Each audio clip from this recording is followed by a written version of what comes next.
compassionate citizens who care so deeply about our nation and who have the courage to give voice to their beliefs.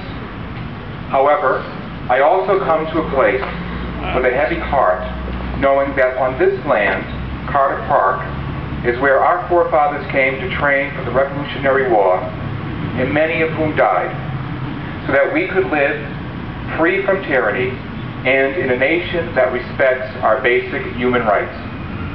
But today, one of those freedoms, the very first to be articulated in our nation's Constitution, religious freedom, is in jeopardy.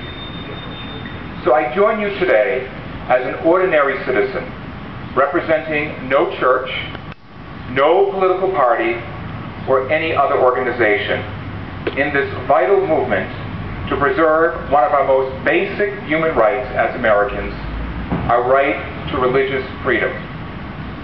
Yes, I am here to defend our right to religious liberty. And let me be very clear, I am not here, nor is this movement about denying women access to contraception. It is about the freedom of religious institutions to live their missions. And its importance goes well beyond any debate about contraception. As President Clinton put it nearly 18 years ago, quote, "Religious freedom is literally our first freedom," end quote. In other words, it was central to our fathers' visions for America. If we allow to stand the Health and Human Services mandate that all employers, including religious institutions whose beliefs are violated, provide free health insurance coverage for abortion-inducing drugs, contraception, and sterilization, we are on a very, very dangerous trajectory. For if one presidential administration can disregard our First Amendment rights to advance, and I underscore, to advance their own public policy agenda and own political standing, then others will be encouraged to do the same, ultimately resulting in the state controlling our religious institutions. Thus, it will be the end of the authentic religious organizations in all but name in this country. You know, there's been lots of political gamesmanship with this HHS mandate. First, we had the mandate in the name of women's health, and then we had the so-called presidential compromise, which, by the way, there was no dialogue with church representatives. So I don't know how you strike a compromise without conversation. And this so-called compromise has never been promulgated as part of HHS's regulations. And let me explain the importance of that. I think many people in this country believe that the president's compromise is actually what's in place and what the church and church-related organizations need to adhere to. That is not the case.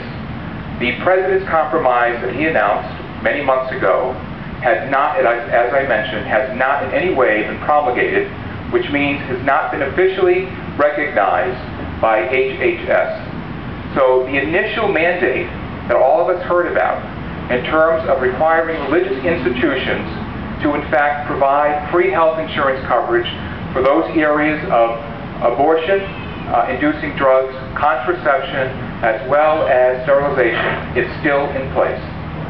And so I think there's a lot of misperception in this country in terms of what the state of affairs are at this moment as it relates to this issue.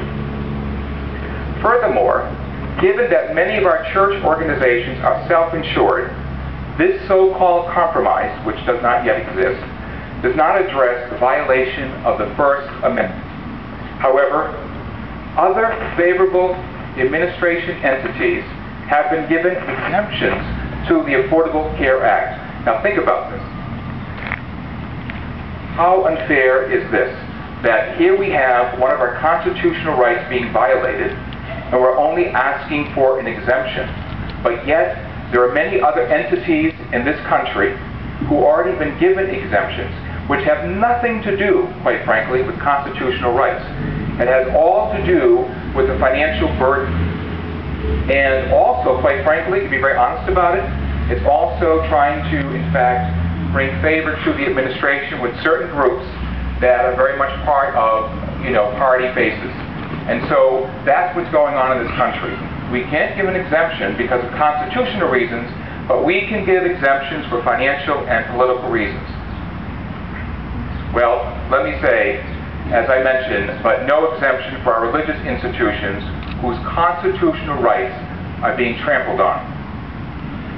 Despite the fact that the American people are incorrigibly religious, in fact, Chesterton likes to describe us as, quote, a nation with a soul of the church. There are so many of those secular elites who tirelessly labor to strip America of its religious freedom. As President Garvey of Catholic University observed, quote, our laws protect the freedom of religion because the law thinks religion is a good thing. Professor Garnett of the University of Notre Dame, I think, says it beautifully. In our tradition, faith is a gift, not a threat. And I just love that line because I think it just summarizes how many of us in this country feel about faith. That faith is not a threat, it is a gift. Not only a gift to people, but also a gift to our nation. And I want you to think about this. What a gift our religious institutions have been to our nation. Just think about the number of students who have and continue to be educated in our faith-based schools, colleges, and universities. The poor and disadvantaged who have and continue to be served by our faith-based social service agencies. And the patients who have and continue to be cared for in our church-sponsored healthcare facilities. Does this administration want to dismantle this extraordinary network of providers? John,